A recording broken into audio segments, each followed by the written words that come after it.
Hello everyone, स्वागत है आपका पहल फाउंडेशन के एजुकेशनल पोर्टल पे। मैं आपका अपना दोस्त हमजा अयूबी नेक्स्ट वीडियो में आपके सामने हाजिर हूँ। लास्ट वीडियो में हमने एमएसपी पर डिस्कशन किया था और उसमें ही मैंने आपको बताया था कि मैं टाइम टू टाइम इकोनॉमिक्स के बहुत सारे इश्यूज, बहुत सारे सब्जेक्ट्स पे बात करता रहूँगा। आज मैं बेसिकली बात करूँगा एक ऐसे इशू पे जो इशू अराउंड द कंट्री या अराउंड द ग्लोब बहुत ही कॉमन है।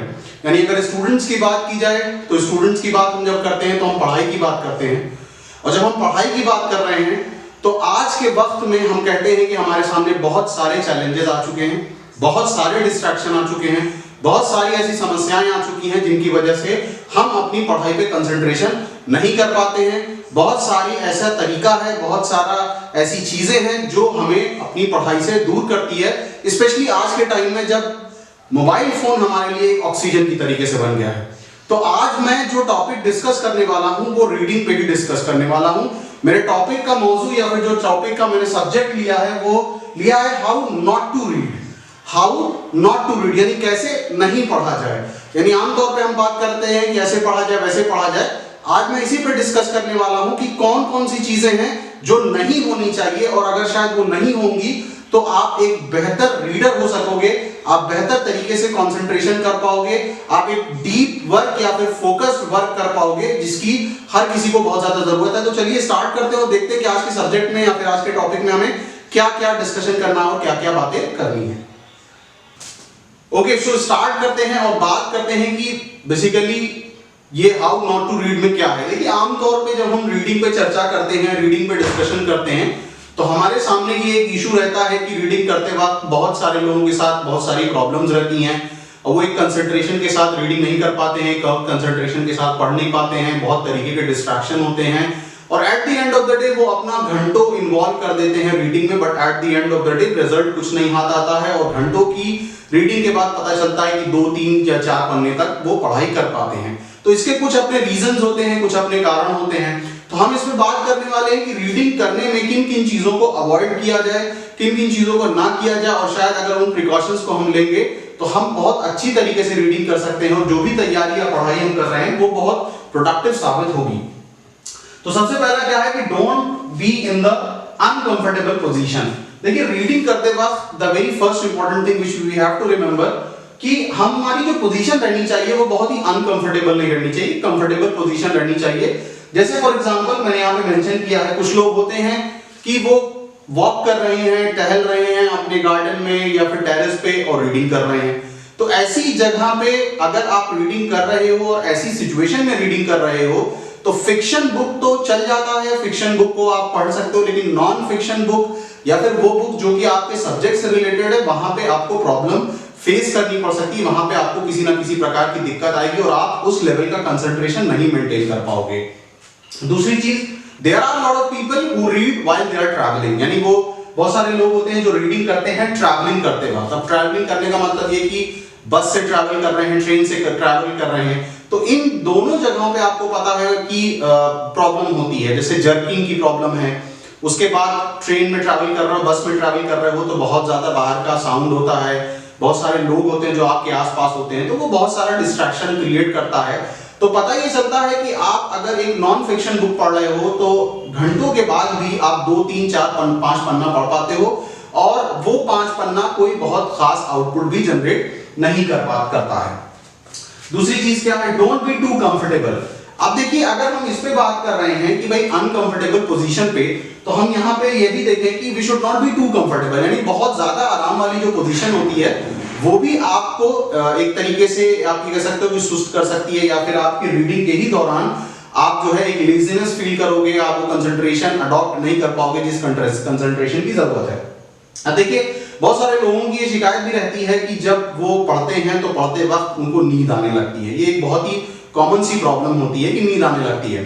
अब अगर हम इस पे बात करें कि ये ऐसा क्यों होता है, तो देखिए, आमतौर पे अगर हम अपने घर के अंदर की बात करें तो घर के अंदर हर एक चीज जो है वो एक पर्टिकुलर चीज काम के लिए डिजाइन किया गया है। जैसे फॉर एग्जांपल अगर हम किचन की बात करें तो किचन एक ऐसी जगह होती है जहां पे आप एक स्पेसिफिक जॉब को करते हो, एक स्पेसिफिक काम करते हो खाना बनाने से रिलेटेड। ऐसा नहीं हो सकता कि किचन में आप सो जाओ या फिर किचन में आप पढ़ाई करो। इन द सेम मैनर अगर हम वॉशरूम की बात करें तो उसका अलग पर्पस है। उसी तरीके से घर के जो अलग अलग हिस्से होते हैं वो अलग अलग काम के लिए स्पेसिफिकली डिजाइन किए गए हैं, यानी उसको पूरा बनाया ही उसी तरीके से जाया जाता है। तो हम जब बेडरूम की बात करते हैं तो बेडरूम भी हमारा इस हिसाब से डिजाइन किया जाता है कि वहां का जो माहौल होता है वो ऐसा होता है जहां पे आप जाके आराम करते हो, यहाँ पे जाके आप सोते हो।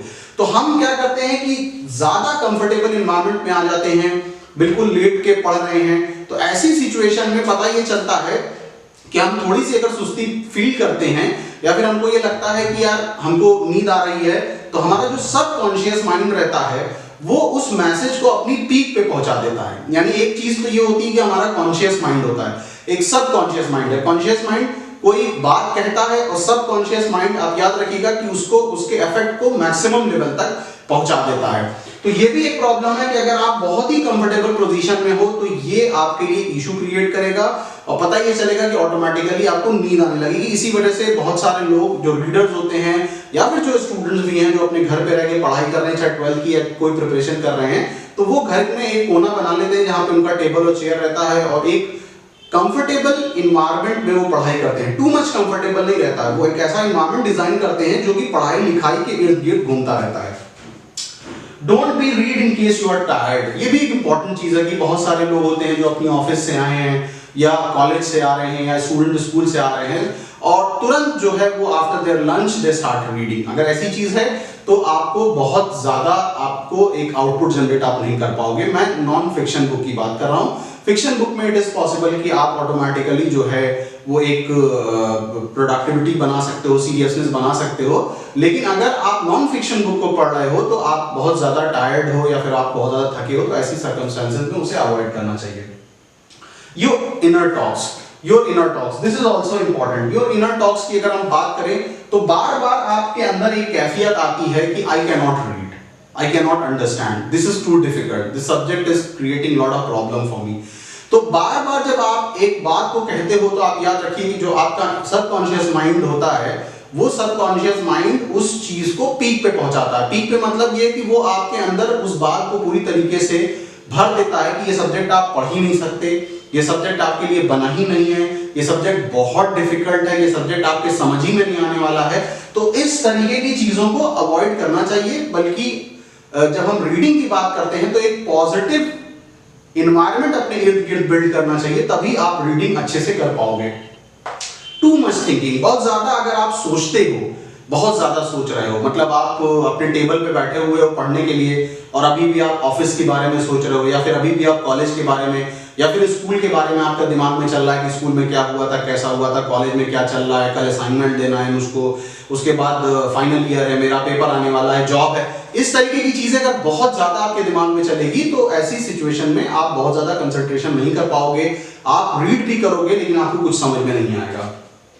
फिजिकल डिस्ट्रैक्शन, देखिए फिजिकल डिस्ट्रैक्शन की अगर हम बात करें तो ये बहुत प्रैक्टिकल है और बहुत रिलेवेंट भी होता है। फिजिकल डिस्ट्रैक्शन की अगर हम बात करें तो इसमें जैसे मान लीजिए मैंने सबसे पहला पॉइंट लिखा है रीडिंग इन पुअर लाइट। अब देखिए बहुत सारे लोग होते हैं कि पढ़ रहे हैं और लाइट जो है, जो आपके रूम में लाइट है वो बहुत डिम है। वो बहुत डिम अगर रहेगी तो ऑटोमेटिकली आप ये समझ लीजिए आपको नींद आने लगेगी। यानी आप जहां पे भी पढ़ रहे हो वहां पे प्रॉपर लाइट रहनी चाहिए, प्रॉपर उजाला रहना चाहिए, ताकि आपको सोने का माहौल नहीं बनना चाहिए या फिर सुस्ती का माहौल नहीं बनना चाहिए। मेसी इन्वायरमेंट की बात करें, जहां आप पढ़ रहे हो वहां बहुत सारा सामान रखा है, मतलब जो आपने रूम बना रखा है अपना स्टडी रूम, उसमें एक की जगह 10 चेयर रखी है, 2-4 टेबल रखे हुए हैं, कपड़े रखे हुए हैं और भी दुनिया भर का सामान रखा हुआ है। तो इतना ज्यादा सामान जो है वो ऑटोमेटिकली आपके दिमाग को डिस्ट्रैक्ट करने लगता है। आप बार बार कमरे के बाकी हिस्सों में देखने लगते हैं। और आपको पता है कि रीडिंग एक ऐसी चीज होती है कि एक बार अगर फ्लो बनता और फ्लो अगर ब्रेक हुआ तो वापस उस फ्लो को लाने में वो कुछ टाइम लगेगा, तो वहां पे आपका एक टाइम लॉस हो जाता है। अनहाइजेनिक एनवायरनमेंट, ये भी इंपॉर्टेंट है कि जहां पे आप पढ़ रहे हो अगर वहां साफ सुथराई नहीं है, बहुत गंदगी है, अजीब सी स्मेल आ रही है, तो आप कंसंट्रेशन नहीं बना पाओगे। टू हॉट और टू कोल्ड, ये भी एक इंपॉर्टेंट चीज है कि अगर ऐसी जगह पे पढ़ाई की जा रही है जहां पे बहुत ज्यादा गर्म रह रहा है माहौल या फिर बहुत ज्यादा ठंड रहने लगी, तो आपके अंदर से जो है एक प्रॉब्लम क्रिएट होने लगेगी। थोड़ी थोड़ी देर बाद बॉडी जो है वो आपके कंसंट्रेशन को सपोर्ट नहीं कर पाएगा और पता ये चलता रहेगा कि आपको जो बहुत गर्मी लग रही है या फिर बहुत ठंड लग रही है। तो जो सबसे इंपॉर्टेंट चीज है कंसंट्रेशन, वो आप नहीं बना पाओगे। जो डीप फोकस कहा जाता है वो डीप फोकस नहीं हो पाएगा। नॉइजी इन्वायरमेंट, ये भी इंपॉर्टेंट है कि आपने जहां पे पढ़ाई कर रहे हैं अगर उसके आसपास बहुत ज्यादा शोर हो रहा है तो भी कंसंट्रेशन बना पाना बहुत मुश्किल होता है। इसी वजह से बहुत सारे लोग लेट नाइट को प्रेफर करते हैं या फिर अर्ली इन द मॉर्निंग को प्रेफर करते हैं अपनी पढ़ाई करने के लिए। Awkward sitting position, this is also very important. बहुत सारे लोग होते हैं जो चेयर पे बैठे हैं तो चेयर पे बैठ के उनका पैर टेबल पे रहता है या फिर वो किसी और मतलब ऑकवर्ड सिचुएशन में बैठते हैं। तो ऐसी सिचुएशन भी जो रहती है वो आपको सुस्त कर देगी या फिर आप कंसंट्रेशन नहीं कर पाओगे जिस चीज की जरूरत है। तो 90 डिग्री एंगल बना के अगर आप बैठे हो तो वो 90 डिग्री एंगल जो है आपकी पढ़ाई में आपको सपोर्ट करेगा। विजुअल डिस्ट्रैक्शन की बात करें, यानी अभी तक तो हमने फिजिकल डिस्ट्रैक्शन की बात की थी। अगर हम विजुअल डिस्ट्रैक्शन की बात करें कि विजुअल डिस्ट्रैक्शन में क्या होता है, तो सबसे पहले क्राउडेड प्लेस। अब देखिए अगर आपके घर में शादी है, अब शादी है तो 20, 25, 50 लोग आपके घर में हैं, तो ऐसी सिचुएशन में आप रीडिंग कर लें जहां पे ऑलरेडी इतने सारे लोग हैं, लोगों का आना जाना है, लोग बात कर रहे हैं तो आवाज हो रही है। तो ऐसी सिचुएशन में या फिर बहुत सारे लोग होते हैं जो कि क्राउडेड प्लेसेस पे जैसे स्टेशन पे पढ़ने लगते हैं या फिर इन जगहों पर पढ़ने लगते हैं, तो वहां पे नॉन फिक्शन बुक्स अवॉइड करना चाहिए क्योंकि आपको समझ नहीं आएगा और आप फोकस नहीं कर पाओगे कि आप पढ़ क्या रहे हो। रीडिंग व्हाइल वॉचिंग, ये भी एक इंपॉर्टेंट चीज है कि बहुत सारे लोग होते हैं वो टीवी के सामने बैठ के जो है किताबें पढ़ते हैं। तो ये नॉन फिक्शन बुक्स के केस में या फिर आपकी जो अपनी एरिया की जो बुक है उसको अवॉइड करना चाहिए क्योंकि आपको समझ नहीं आएगा। एक तो आपका टाइम भी वेस्ट होगा और एट द सेम टाइम आप एक ही चीज को बार बार पढ़ोगे जिसका रिजल्ट निल आएगा। सोशल मीडिया, सोशल मीडिया आज के टाइम में बहुत ही आप समझ लीजिए कि सोर्स और डिस्ट्रैक्शन है। मतलब ये सबसे बड़ा एक इशू है जो आमतौर पे सारे लोगों के साथ है, सारे स्टूडेंट्स के साथ है कि सोशल मीडिया के डिस्ट्रैक्शन से कैसा बचा जाए। इसी वजह से मेरा पर्सनली मानना यह है कि जिस वक्त आप पढ़ाई कर रहे हो अपने फोन को एयरप्लेन मोड पे आप डाल दो और एयरप्लेन मोड पे डालो। ऐसा नहीं है कि कई घंटे के लिए डालो, आप ये टारगेट करो कि सिर्फ 1 घंटे के लिए या 2 घंटे के लिए, और 2 घंटे के लिए अपना फोन जो है चुपचाप से साइड में रख दो और साथ ही साथ अपने आप को खुद एक तरीके से अवॉर्ड करो, सेल्फ अवॉर्ड। अब कैसे अवॉर्ड का मतलब, यानी अपने आप को एक प्लेज दो कि 2 घंटे तक मैंने अपना फोन एयरप्लेन मोड पे डाला है और एयरप्लेन मोड पे डाला है या फिर साइलेंट करके रखा। 2 घंटे बाद मैं एग्जैक्ट इस फोन को उठाऊंगा और 2 घंटे पढ़ाई करूंगा, उसके बाद मैं अपने आप को अवॉर्ड करूंगा। अवॉर्ड करने का मतलब है कि मैं कोई गाना सुनूंगा या 5-10 मिनट के लिए कोई चीज देखूंगा या फिर कुछ 10 मिनट के लिए गेम खेल लूंगा। इस टाइप की चीजें अगर हैं और सेल्फ कंट्रोल के साथ आपके ऊपर है कि हाँ मैं 10 ही मिनट करूंगा, तो शायद ये आपके लिए एक अच्छी तरीके का साबित होगा। अदरवाइज आपने अगर सोशल मीडिया नेट ऑन करके रखा है, आपको पता है कि एक मैसेज आएगा, एक मैसेज पे आप क्लिक करोगे and that particular message will take you to the another world. पता ही चलेगा कि आप कहीं और चले जाओगे। 15, 20, 25 मिनट, आधा घंटा, 1 घंटा आपका पता भी नहीं चल पाएगा और मोबाइल आपके सामने रखा है और आप बिल्कुल भी नहीं पढ़ाई कर पाओगे। तो ये एक प्रैक्टिस है जिसको करने की कोशिश करना चाहिए, then only it is possible कि आप डीप फोकस कर पाओगे। Reading out loud, there are lot of people जो कि पढ़ते हैं तो बहुत चिल्ला चिल्ला के पढ़ते हैं, ये नहीं करना चाहिए। इसमें आपकी बहुत एनर्जी भी वेस्ट होगी, उसके बाद टाइम आप बहुत स्पीड भी नहीं कर पाओगे रीडिंग में, इस चीज को अवॉइड करना चाहिए। रिग्रेशन, देखिए ये भी एक इंपॉर्टेंट चीज होती है। बहुत सारे लोग होते हैं जो एक ही लाइन को या एक ही पैराग्राफ को बार बार पढ़ते हैं, ये चीज नहीं करना चाहिए क्योंकि होता क्या है कि आपने एक बार पैराग्राफ पढ़ा, अब आपके सबकॉन्शियस माइंड में आपने एक मैसेज पहुंचा दिया कि अरे यार ये तुम उसको समझ ही नहीं आया, तो अब आपका वो सबकॉन्शियस माइंड जो है वो आपको एक मैसेज अलर्ट करेगा या फिर उसको एक्सट्रीम पे पहुंचाएगा कि अच्छा फिर तो बार बार एक ही चीज को पढ़ना, इसको अवॉइड करना चाहिए। कंसंट्रेशन रख के एक ही पैराग्राफ को एक ही बार में कंप्लीट कर लीजिए, नहीं तो पता चलेगा जो आप पढ़ रहे हो उसमें आप बोर हो जाओगे और आप बहुत ज्यादा फोकस नहीं कर पाओगे। 2-4 पन्ना पढ़ने के बाद आप उठ जाओगे। ईटिंग व्हाइल रीडिंग, ये एक बहुत बड़ी प्रॉब्लम होती है कि आप पढ़ाई करोगे उसके पहले आपने पूरा प्लान किया कि कॉफी भी बन जाए, मैगी भी बन जाए, बर्गर भी बन जाए, सब कुछ सामने रखा हो, फिर आप पढ़ रहे हो, पढ़ भी रहे हो, कॉफी भी पी रहे हो, मैगी भी खा रहे हो, बर्गर भी खा रहे हो, पानी भी पी रहे हो। तो ये multiple job at the same time it is not possible. आपका दिमाग जो मैसेज पहुंचाएगा वो आपस में टकराएंगे। पता ये चलेगा कि जबान कोई मैसेज पहुंचा रही है कि हाँ बड़ा टेस्टी है, फिर कोई चीज पहुंचा रहा है कि बड़ा टेस्टी है, फिर किताब पढ़ने के बाद दिमाग में कोई और मैसेज, तो ये मैसेज आपस में क्लैश होगा, अल्टीमेटली कोई रिजल्ट नहीं निकल पाएगा। तो जिस वक्त आप पढ़ रहे हो उस वक्त एक बॉटल पानी का अगर रख लो तो दैट इज इनफ, उससे ज्यादा कुछ करने की जरूरत नहीं है। लिसनिंग म्यूजिक, लिसनिंग म्यूजिक को भी अवॉइड करना चाहिए। अगर आपको रीडिंग अच्छी तरीके से करना है, आप म्यूजिक को अवॉइड करिए। जिस वक्त आप पढ़ रहे हो उस वक्त सिर्फ आप पढ़ो। बहुत सारे लोग होते हैं जो गाना चला के पढ़ते हैं, लेकिन मेजॉरिटी ऑफ द पॉपुलेशन के लिए this is not a correct idea. आप पढ़ रहे हो तो आप फुल फ्लेज कंसंट्रेशन के साथ पढ़ो।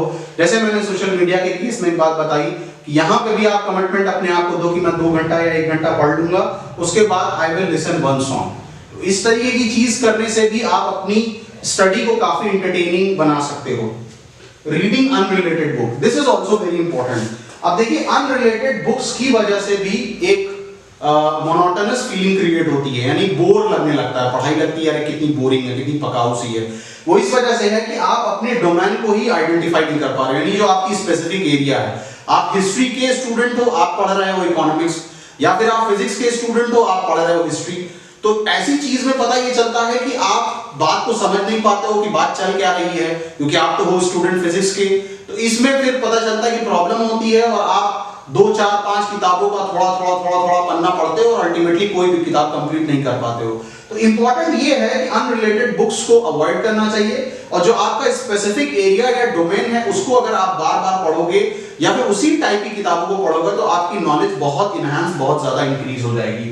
Last one is the multiple books, this is also very important. देखिए होता क्या है कि अगर लेट सपोज कि ये आपका लेट सपोज कि दिस इज योर मतलब मान लेते हैं कि हम आपका ये टेबल है, ठीक है, और ये टेबल पे आप अपनी किताबें रखते हो, अब चेयर भी रख रहे हो, अब उसी टेबल के ऊपर आपने 5, 6, 7 किताबें रख रखी है।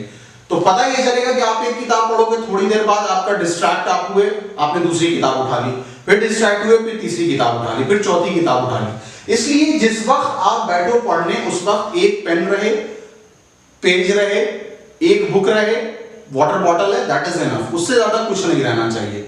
मल्टीपल बुक्स नहीं रहनी चाहिए। आप अपने आप से एक प्लेज लीजिए कि मैं इस सब्जेक्ट को आज पढ़ रहा हूं, 4 घंटा या 5 घंटा इस सब्जेक्ट को पढ़ूंगा, उससे पहले कोई किताब नहीं उठाने वाला हूं। होता ये कि बार बार मैसेज में दिमाग में अलग अलग तरीके की मैसेज आती है, वो ओवर थिंकिंग की वजह से आती है। आप पढ़ रहे हो, लेट सपोज कि अकाउंट्स पढ़ रहे हो, आपके दिमाग में आने लगा कि चलो भाई मैं बीएसटी पढ़ने लगता हूं, या फिर इकोनॉमिक्स पढ़ रहे हो, तभी आपको ध्यान में आया कि अरे यार इंग्लिश मेरा नहीं तैयार है तो इंग्लिश पढ़ने लगूं। नहीं, पहले आप इकोनॉमिक्स पढ़ रहे हो, जितनी देर का आपने प्लेज ले रखा है उसको कंप्लीट करो, तब फिर आप इंग्लिश पे मूव करो।